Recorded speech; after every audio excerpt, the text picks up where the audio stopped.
Ilan lamang ito mga repa sa mga nakakabaliw na plays ni Michael Jordan. Sa katunayan ay kahit na ang pinakamatangkad na player sa kasaysayan ng NBA na si Manute Bol ay hindi din kinaya ang kanyang lakas. Well, dahil sa kanyang leadership at winning mentality ay talaga namang hindi nakatakataka kung bakit maraming mga NBA superstars ang talaga namang humahanga sa kanyang galing. Andyan sila Magic Johnson, Michael Jordan is so incredible. at Allen Iverson. But man, I wanted to be like Mike. Kaya naman sa video na ito ay halina't balikan natin ang kwento ng buhay ni Michael Jordan at alamin kung gaano nga ba siya kagaling. Bata pa lamang si Jordan ay nahilig na siya sa sports. Naglaro siya ng baseball, football pero mas napamahal siya sa larong basketball. Sa katunayan ay noong senior year niya sa high school ay napasama siya sa McDonald's All-American. Nag-average kayo siya noon ng 27 points, 12 rebounds at 6 assists. Dahilan kung bakit maraming mga universities ang gusto siyang kunin. Andyan ang Duke, North Carolina, South Carolina, Syracuse at Virginia. Pero binigay niya ang kanyang serbisyo sa University of North Carolina. Sa kanyang unang taon sa college ay talaga namang nagpamalas ng galing si Jordan. Siya ang itinanghal na ACC Freshman of the Year. Hindi naman nakakapagtaka yung gawa na naging malaking tulong talaga siya para sa team. Sa katunayan nakapasok sila sa NCAA Championship at nakaharap nila dito ang Georgetown na pinamumunuan ni Patrick Ewing. Daging-digdigan ang laro na yon, pero dahil sa game-winning jump shot ni Michael Jordan ay nasungkit nila ang kampyonato.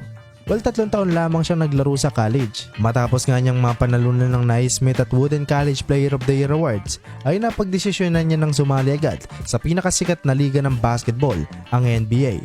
Kaya naman pagdating ng 1984 NBA Draft, nang mapili siya bilang 3rd overall pick ng Chicago Bulls. Well, bago siya mag-debut sa NBA, ay napasama siya sa 1984 US Men's Olympic Basketball Team. Bago nga sila sumabak sa Olympics ay nakaharap nila sa isang exhibition match ang mga NBA All-Star. Andyan sila Magic Johnson, Larry Bird, Isaiah Thomas, James Worthy at marami pang iba. Sa kabila ng magandang lineup ng NBA All-Star ay napatumba pa din sila ng team ni Michael Jordan sa score na 128-106. Nakapagtala nga siya ng mga repa ng 27 points. Well, kahit na hindi pa siya nakakapasok sa NBA ay nakapag-uwi na ito ng gintong medalya. Dahil sa kanyang pangunguna ay sila ang nagkampiyon noong 1984 Men's Basketball Olympics. Kung sa Olympics ay nag-init si Jordan ay lalo na noong pagpasok niya sa NBA. Sa kanyang rookie year ay nag-average siya ng 28 points, 6.5 rebounds, 6 assists at 2.4 steals.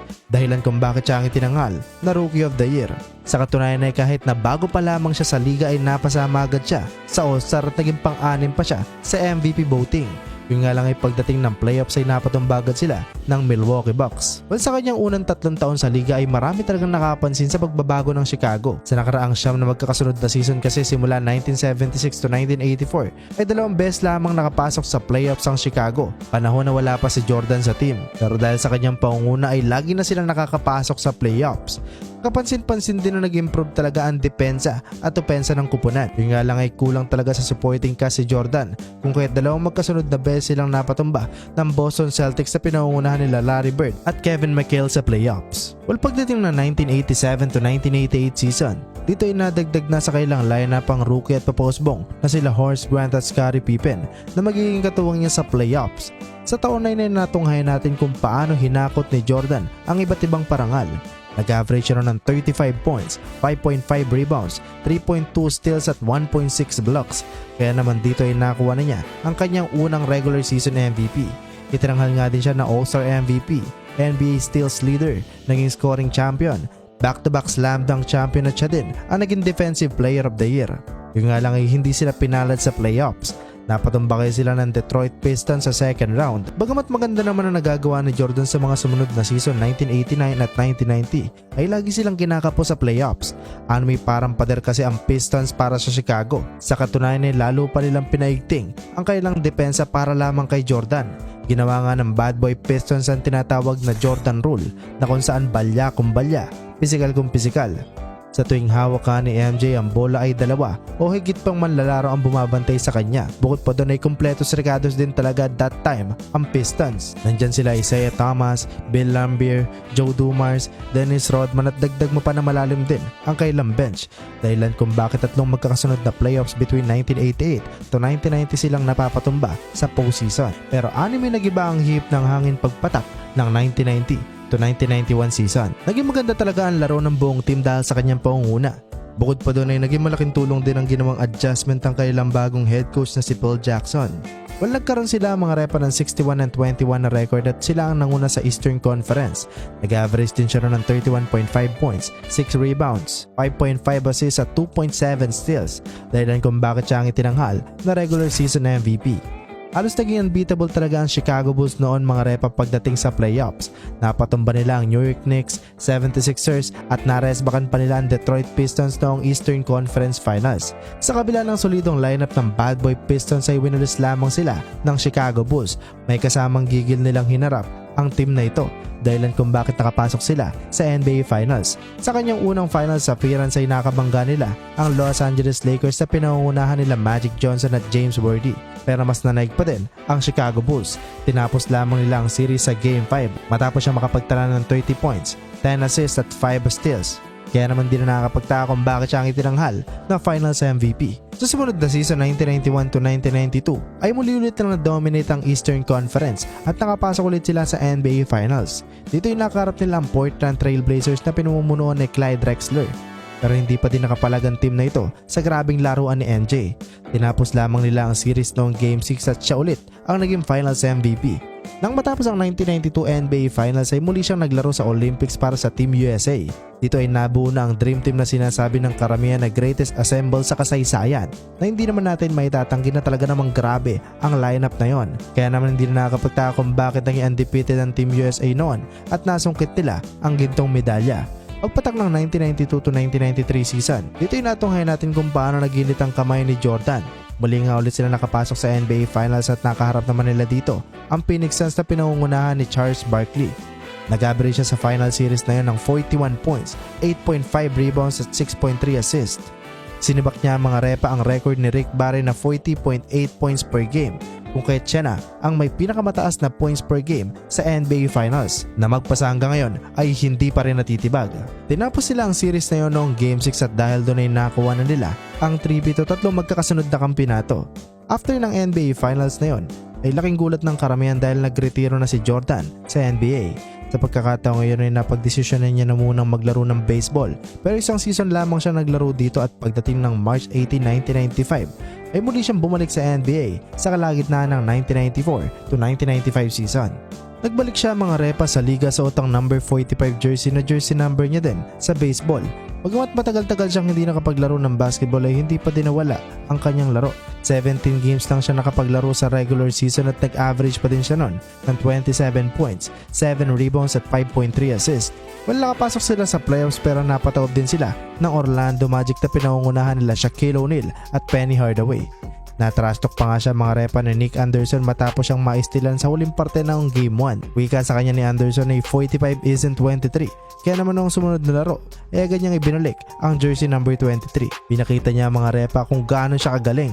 Nakapagtala siya noon ng 38 points, 7 rebounds, 4 steals at 4 blocks. Dagdag ko na din mga repa na nasabi nga din ito ni Michael Jordan. I just felt like 45 wasn't natural. I wanted to go back to a feeling I had with 23. Sa kabila ng kailang pagkatalo sa Orlando Magic ay anime ito naging gasolina ni Jordan sa sumunod na season 1995 to 1996. Bukod sa kanyang umaapoy na determinasyon ay naging malaking bagay din talaga sa team na nadagdag sa kailang lineup si Dennis Rodman.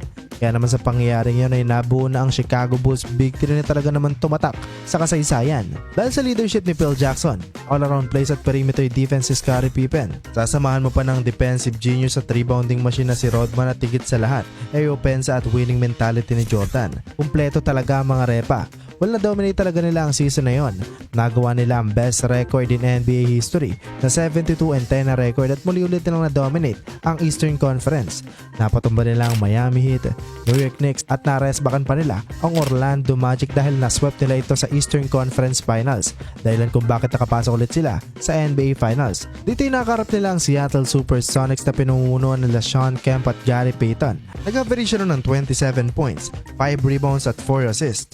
Well, tinapos sila ang series na yon noong Game 6. Kaya naman nakuha na ni Jordan ang pang-apat na kampyonato at Finals MVP. Pagpatak ng 1996 to 1997 season ay patuloy pa din ang dynasty ng Chicago Bulls. Pinagarian muli nila ang Eastern Conference at muli ulit sila nakapasok sa NBA Finals. Dito ay nakaharap nila ang duo nila John Stockton at Karl Malone at sa kanilang unang enkwentro ay naging dikdikan talaga ang kanilang bakbakan. Pero ang talaga naman tumatak noong time na yon ay yung nangyari noong Game 1. Tabla sa 82 ang score. Last 7 seconds, tangan-tangan ni Jordan ang bola nang tumira nga siya ng jumper sa mid-range at ito nga ang nangyari.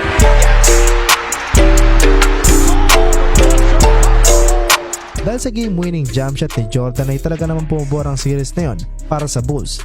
Tinapos nila ang serye na yon sa Game 6 kaya naman nakuha na ni Jordan ang back-to-back champion at ikalima niyang Finals MVP. Sa sumunod na season 1997 to 1998 ay muli nagkaharap sa NBA Finals ang Utah Jazz at ang Chicago Bulls. Rematch na may tuturing pero hindi pa rin nagkaroon ng pagkakataon na makabawi ang duo nila John Stockton at Karl Malone sa Bulls. Natapos ang series na yun noong Game 6 matapos magawa ni Jordan ang steal at ang iconic game-winning shot. Dahilan kung bakit nakuha na nila ang ikalawang tripit at ika-6 na Finals MVP naman ni Michael Jordan. Matapos silang masungkit ang tatlong magkakasunod na kampyonato ay muli nang nagretiro si Jordan sa NBA. Para sa pagkakataong ito ay matagal-tagal siyang napahinga. Pansamantala ay ginugol niya muna ang kanyang panahon bilang Vice President ng Basketball Operation ng Washington Wizards at isa din siya sa minority owner nito. Pero makalipas ang halos 3 taon 2001-2002 season ay muli siyang bumalik sa NBA. Pero this time ay sa Washington Wizards na ibinigay ang kanyang serbisyo. Sa kabila ng kanyang edad ay nag-average pa din siya ng 23 points, 5.7 rebounds at 5.2 assists.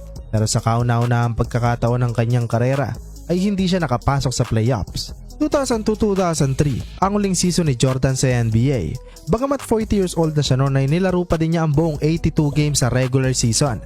Nag-average siya ng 20 points at 6 rebounds. Well, bilang respeto mga repa na Tracy McGrady at Allen Iverson kay Jordan ay handa nilang ibigay sa kanya ang starting spot sa All-Star. Pero tinanggihan niya ito at tinanggap niya na lamang ay yung kay Vince Carter para sa kanyang huling All-Star appearance na nagsilbing tribute na din sa nag-iisang Michael Jordan. Nang matapos ang season na yun ay opisyal na siyang nagretiro. Isa sa maituturing na biggest what if sa kasaysayan ng NBA ang 2 taong pahinga ni Jordan sa liga. Paano kaya kung hindi siya nagretiro? Posible kaya niyang masungkit ang 8 magkakasunod na kampyonato? Sa tingin niyo mga repa, comment down below.